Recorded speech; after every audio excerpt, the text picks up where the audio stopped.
1 കൊരിന്ത്യർ ലേഖനം 15-ാമത്തെ അധ്യായം 35 മുതൽ 42 വരെയുള്ള വാക്യങ്ങൾ ശബ്ദമുയർത്തി വായിക്കാം. 1 കൊരിന്ത്യർ ലേഖനം 15-ാം അധ്യായം 35 മുതൽ 42 വരെയുള്ള വേദഭാഗങ്ങൾ. പക്ഷേ ഒരുവൻ മരിച്ചവരെങ്ങനെ ഉയർക്കുന്നുവെന്നും ഏതുവിധം ശരീരത്തോട് വരുന്നുവെന്നും ചോദിക്കും. മൂഢ, നീ വിതയ്ക്കുന്നത് ചത്തില്ല എങ്കിൽ ജീവിക്കുന്നില്ല. നീ വിതയ്ക്കുന്നതോ ഉണ്ടാകുവാനുള്ള ശരീരമല്ല, ഗോതമ്പിൻ്റെയോ മറ്റു വല്ലതിൻ്റെയോ വെറും മണിയത്രേ വിതയ്ക്കുന്നത്. ദൈവമോ തൻ്റെ ഇഷ്ടം പോലെ അതിന് ഒരു ശരീരവും ഓരോ വിത്തിന് അതതിൻ്റെ ശരീരവും കൊടുക്കുന്നു. സകല മാംസവും ഒരുപോലെയുള്ള മാംസമല്ല. മനുഷ്യരുടെ മാംസം വേറെ, കന്നുകാലിയുടെ മാംസം വേറെ, പക്ഷികളുടെ മാംസം വേറെ, മത്സ്യങ്ങളുടെ മാംസം വേറെ. സ്വർഗീയ ശരീരങ്ങളും ഭൗമിക ശരീരങ്ങളുമുണ്ട്. സ്വർഗീയ ശരീരങ്ങളുടെ തേജസ് വേറെ, ഭൗമിക ശരീരങ്ങളുടെ തേജസ് വേറെ. സൂര്യൻ്റെ തേജസ് വേറെ, ചന്ദ്രൻ്റെ തേജസ് വേറെ. നക്ഷത്രങ്ങളുടെ തേജസ് വേറെ. നക്ഷത്രവും തമ്മിൽ തേജസ് കൊണ്ട് ഭേദം ഉണ്ടല്ലോ. മരിച്ചവരുടെ പുനരുത്ഥാനം ഔവണ്ണം തന്നെ. ദ്രവത്വത്തിൽ വിതയ്ക്കപ്പെടുന്നു, അദ്രവത്വത്തിൽ ഉയർക്കുന്നു. മതി, ഒരു വാക്ക് നമുക്ക് ദൈവസന്നിധിയിൽ പ്രാർത്ഥിക്കാം. ഞങ്ങളുടെ പ്രിയ പിതാവേ, ഇന്ന് രാത്രി ഞങ്ങൾ ഒരുമിച്ച് ഈ വചനം പഠിക്കുമ്പോൾ ദൈവത്തിൻ്റെ പരിശുദ്ധാത്മാവ് ഇവിടെ ഇറങ്ങി നിൽക്കുന്നുകൊണ്ട് സ്തോത്രം.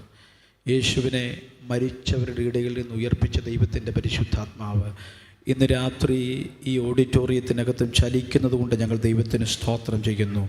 ജീവൻ്റെ ചലനം ഈ രാത്രി ഞങ്ങളുടെ ശരീരത്തിന്മേൽ, ഞങ്ങൾ പ്രാർത്ഥിക്കുന്ന വിഷയങ്ങളുടെ മേൽ പരിശുദ്ധാത്മാവ് നൽകുന്നത് കൊണ്ട് ഞങ്ങൾ സ്തോത്രം ചെയ്യുന്നു. ഇന്ന് രാത്രി വചനം സംസാരിപ്പാൻ അടിയനെ അങ്ങ് ബലപ്പെടുത്തണം. ജനത്തെയും തിരുക്കരങ്ങളിലേക്ക് ഏൽപ്പിക്കുന്നു, യേശു ക്രിസ്തുവിൻ നാമത്തിൽ തന്നെ, ആമേൻ.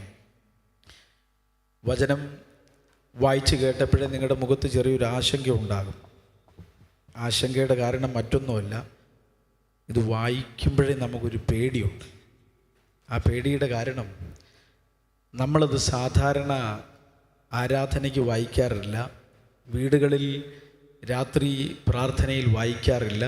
വായിക്കുന്ന ഏക സ്ഥലം മരണാനന്തര ശുശ്രൂഷയിലാണ്.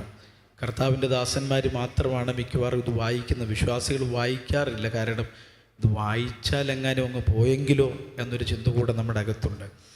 ഏതായാലും മരിച്ചവരുടെ പുനരുത്ഥാനം എന്ന ക്രിസ്തീയ പ്രത്യാശയെക്കുറിച്ച് 1 കൊരിന്ത്യർ ലേഖനം 15-ാം അധ്യായത്തിൽ ഒരു താർക്കികൻ്റെ വൈദഗ്ധ്യത്തോടുകൂടെ പൗലോസ് വിശദീകരിക്കുക. 4 ചോദ്യങ്ങളും അതിൻ്റെ ഉത്തരങ്ങളുമാണ് ഈ 15-ാമത്തെ അധ്യായം. 1-ാമത്തെ ചോദ്യം അതിൻ്റെ 12-ാമത്തെ വാക്യത്തിലാണ്. യേശു ക്രിസ്തു മരിച്ചിട്ട് ഉയർത്തെഴുന്നേറ്റു എന്ന് പ്രസംഗിച്ചു വരുന്ന അവസ്ഥയ്ക്ക് മരിച്ചവരുടെ പുനരുത്ഥാനം ഇല്ല എന്ന് നിങ്ങളിൽ ചിലർ പറയുന്നത് എങ്ങനെ? 2-ാമത്തെ ചോദ്യം 28-29 വാക്യങ്ങളിലാണ്. 29-30 വാക്യങ്ങളിൽ മരിച്ചവർ കേവലം ഉയർക്കുന്നില്ലെങ്കിൽ നിങ്ങൾ അവർക്ക് വേണ്ടി സ്നാനമേൽക്കുന്നത് എന്തിന്? 3-ാമത്തെ ചോദ്യം 35-ാമത്തെ വാക്യത്തിലാണ്. പക്ഷേ ഒരുവൻ മരിച്ചവർ എങ്ങനെ ഉയർക്കുന്നെന്നും ഏതുവിധം ശരീരത്തോടെ വരുന്നുവെന്നും ചോദിക്കുന്നു. ഒടുവിലത്തെ ചോദ്യം 55-ാമത്തെ തിരുവെഴുത്തിൽ, ഹേ മരണമേ നിന്റെ ജയം എവിടെ? ഹേ മരണമേ നിന്റെ വിഷയമുള്ളവിടെ? ഇങ്ങനെ 4 ചോദ്യങ്ങളിലൂടെ മരിച്ചവരുടെ പുനരുത്ഥാനം എന്ന ക്രിസ്തീയ പ്രത്യാശയെ വളരെ മനോഹരമായി പൗലോസ് ശ്ലീഹ വിശദീകരിക്കുന്ന ഭാഗമാണ്. എന്തുകൊണ്ട് ഇത്ര ഗൗരവമായി മരിച്ചവരുടെ പുനരുത്ഥാനം എന്ന വിഷയത്തെക്കുറിച്ച് നമ്മൾ ചിന്തിക്കേണ്ടതുണ്ട്. നമ്മുടെ അടിസ്ഥാനങ്ങളിലേക്ക് നമ്മൾ മടങ്ങിപ്പോകേണ്ടതുണ്ട്.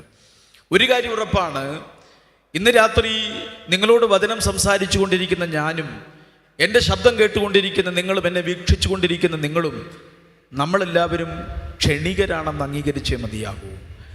സാധാരണയായി പറയാറുണ്ട്, ഒരു പക്ഷേ യാത്രകൾ നമ്മുടെ അന്ത്യയാത്രയാകാൻ സാധ്യതയുണ്ട്. അത്താഴം നമ്മുടെ അന്ത്യ അത്താഴമാകാൻ സാധ്യതയുണ്ട്. കിടക്ക നമ്മുടെ മരണക്കിടക്കയാകാൻ സാധ്യതയുണ്ട്. പക്ഷേ വിശുദ്ധ ബൈബിൾ നമുക്ക് തരുന്നൊരു പ്രത്യാശ, അന്ത്യയാത്രയായാൽ, അന്ത്യ അത്താഴമായാൽ, കിടക്ക മരണക്കിടക്കയായാൽ അതിനപ്പുറത്തേക്ക് കടന്നു പോകാൻ കഴിയുന്ന ഒരു നാമമുണ്ടെങ്കിൽ, ഒരു മാർഗമുണ്ടെങ്കിൽ, ഒരു രക്ഷകനുണ്ടെങ്കിൽ ഇന്ന് രാത്രി നമ്മൾ ഉയർത്തി പറയുന്ന കർത്താവായ യേശു ക്രിസ്തു എന്ന ഏക നാമമാണ് മരണാനന്തര കടപ്പിലുള്ള ഏക വഴി. സാധാരണയായി നമ്മുടെ ഭവനങ്ങളിൽ സാധാരണ അയൽവക്കങ്ങളിൽ നമ്മൾ കേട്ടുവരുന്ന ഒപ്പീസിൻ്റെ പ്രധാനപ്പെട്ട ഒരു വരിയുണ്ടല്ലോ, ഇങ്ങനെയാ വരി പോവുക: മങ്ങിയൊരന്തി വെളിച്ചത്തിൽ ചെന്തി പോലൊരു മാലാഖ വിണ്ണിൽ നിന്നൻ മരണത്തിൻ സന്ദേശവുമായി വന്നരികിൽ. നേരം വൈകിയപ്പോൾ മാലാഖ വന്നു ആളെ കൊണ്ടുപോകാൻ. കേട്ടു നടുങ്ങി മനമിളകി പേടി വളർന്നൻ സ്വരമിടറി മിഴിനീർ തൂകി ഉണർത്തിച്ചു ഞാനൊരു നിമിഷം ഒരുങ്ങട്ടെ. മടിയൊന്നും പറഞ്ഞില്ല, എനിക്ക് ഒരുങ്ങാൻ അല്പം സമയം തരണമെന്ന് പറഞ്ഞു. പേടിച്ചു പോയതാ, ഒരുങ്ങാൻ അല്പം സമയം വേണം. അടുത്ത വരി: ദൂതൻ പ്രാർത്ഥന കേട്ടില്ല, സമയം തെല്ലും തന്നില്ല, മൃതിയുടെ പിടിയിൽ അമർന്നു ഞാൻ, നാദാ നീദാനവലംബം. ആ പ്രാർത്ഥനയ്ക്ക് മറുപടി ഉണ്ടായില്ല. മരണത്തിൻ്റെ തണുത്ത കരങ്ങളിലേക്ക് ആ മനുഷ്യൻ കൈവിടപ്പെട്ടു പോയി. പക്ഷെ ഇന്ന് രാത്രി യേശുവിനെ കർത്താവും രക്ഷിതാവുമായി സ്വീകരിച്ച് വേർപാടുള്ള ജീവിതമനുഷ്ഠിക്കുന്ന നമുക്ക് മരണം ഇന്ന് രാത്രി വന്ന് വിളിച്ചാലും അകം തിളയ്ക്കുന്നൊരു പ്രത്യാശ നമ്മുടെ അകത്തുണ്ട്. കർത്താവ് താൻ ഗംഭീരനാദത്തോടെ, പ്രധാന ദൂതൻ്റെ ശബ്ദത്തോടെ, ദൈവത്തിൻ്റെ കാഹളത്തോടുകൂടെ സ്വർഗത്തിൽ നിറങ്ങി വരുമ്പോൾ തുറക്കപ്പെടുന്ന കല്ലറയ്ക്കകത്ത്, മരിച്ച വിശുദ്ധന്മാരുടെ കല്ലറ തുറക്കപ്പെടുമ്പോൾ എനിക്കതിനകത്തൊരു ഓഹരി ഉണ്ടെന്ന് വിശ്വാസവും പ്രത്യാശയുമുള്ള സമൂഹം ഈ രാത്രി കരമുയർത്തി ദൈവത്തിനൊന്ന് സ്തോത്രം ചെയ്യാം. എന്തുകൊണ്ട് പുനരുത്ഥാനം എന്ന് പറയുന്ന ഈ ആശയത്തെ ഇത്ര ഗൗരവമായി, ഇത്ര ഗംഭീരമായി പൗലോസ്ലീഹ കൈകാര്യം ചെയ്യുന്നുണ്ട്? അത് കൈകാര്യം ചെയ്തത് എന്തുകൊണ്ടെന്ന് മനസ്സിലാക്കാൻ കൊരിന്ത് എന്തുകൊണ്ട് അത് ചോദ്യം ചെയ്തു എന്നുകൂടെ നമ്മൾ മനസ്സിലാക്കേണ്ടതുണ്ട്. കൊരിന്തിൻ്റെ പശ്ചാത്തലം ഒന്ന് ഹ്രസ്വമായി നിങ്ങളുടെ മുൻപിൽ അവതരിപ്പിച്ച് ഞാൻ ഈ വചനഭാഗത്തേക്ക് മടങ്ങി വരും. എന്താണ് കൊരിന്തിൻ്റെ പശ്ചാത്തലം? BC 46 അന്നത്തെ റോമൻ ഭരണാധികാരി ജൂലിയസ് സീസർ തകർന്നു പോയൊരു പട്ടണത്തെ താൻ വീണ്ടും പണിതെടുത്തു. അങ്ങനെ പണിതെടുത്തിട്ട് ആ പട്ടണത്തിന് തൻ്റെ ഭാര്യയുടെ പേര് കൊടുത്തു, കൊളോണിയ ലോസ് ജൂലിയ കൊരിന്തസ്. അതാണ് പിന്നീട് ലോപിച്ച് കൊരിന്ത് എന്ന പദത്തിലേക്ക് വന്നത്. ഒരു കാര്യത്തിൽ റോമൻ ഭരണാധികാരിയെ അംഗീകരിച്ചു കൊടുക്കേണ്ടതുണ്ട്. എന്തുകൊണ്ട് അംഗീകരിക്കണമെന്ന് ചോദിച്ചാൽ, അദ്ദേഹം ഒരു പട്ടണം പിടിച്ചടക്കി പുതിയൊരു പട്ടണം പണിതുയർത്തിയപ്പോൾ ആ പട്ടണത്തിന് തൻ്റെ ഭാര്യയുടെ പേര് വെച്ചു എന്നുള്ളതാണ്. തെസ്സലോനിക്ക പട്ടണവും സമാനമായ ചരിത്രമുള്ളതാണ്. എന്തുകൊണ്ട് ഞാൻ ചിന്തിച്ചു, നമ്മൾ ഇന്ന് ഏതായാലും ഒരു വാഹനം വാങ്ങിയാൽ വാഹനത്തിൻ്റെ പേരൊക്കെ എഴുതുമല്ലോ. അപ്പോൾ പേരെഴുതുമ്പോൾ ആരുടെ പേരെഴുതും? മക്കളുടെ പേരെ എഴുതാറുള്ളൂ. ഭാര്യയുടെ പേര് അങ്ങനെ ആരും. അതെന്തുകൊണ്ടാണെന്ന് എനിക്കറിയത്തില്ല. അറിയാവുന്ന ആരെങ്കിലും ഉണ്ടെങ്കിൽ പറഞ്ഞു തരണം. ഇനി എൻ്റെ ഒരു വിശകലനം, ഭാര്യയുടെ പേര് എഴുതിയാൽ ഒരാളുടെ പേര് കൂടെ എഴുതേണ്ട വരും. അത് മിക്കവാറും അമ്മയുടെ പേര് കൂടെ എഴുതേണ്ട വരും. അവസാനം വണ്ടിയുടെ ബാക്ക് ക്ലാസ് ഇല്ലാതെ നമ്മൾ വണ്ടി ഓടിക്കേണ്ട ഒരു കാലത്തിലേക്ക് വരും. അതുകൊണ്ടാണെന്ന് തോന്നുന്നു ഈ ഭാര്യയുടെ പേര് എഴുതാതെ മക്കളുടെ പേര് മാത്രമേ. ഏതായാലും ഈ വെളിപ്പാട് അന്ന് റോമൻ ചക്രവർത്തിക്ക് ഏതായാലും കിട്ടിയിട്ടുണ്ട്. രാജ്യം നല്ലപോലെ ഭരിക്കണമെങ്കിൽ ഒരു പട്ടണത്തിലെങ്കിലും പേരിടണമെന്നുള്ളൊരു ബോധ്യം അദ്ദേഹത്തിനുണ്ടായിരുന്നു. മുമ്പിലേക്ക് നമുക്ക് പോകാം. അങ്ങനെ ആ പേരിട്ട് ആ പട്ടണം അങ്ങോട്ട് വളർന്നു തുടങ്ങി. രണ്ട് പ്രധാനപ്പെട്ട പ്രവിശ്യകളാണ് റോമൻ ഭരണകൂടത്തിനുള്ളത്.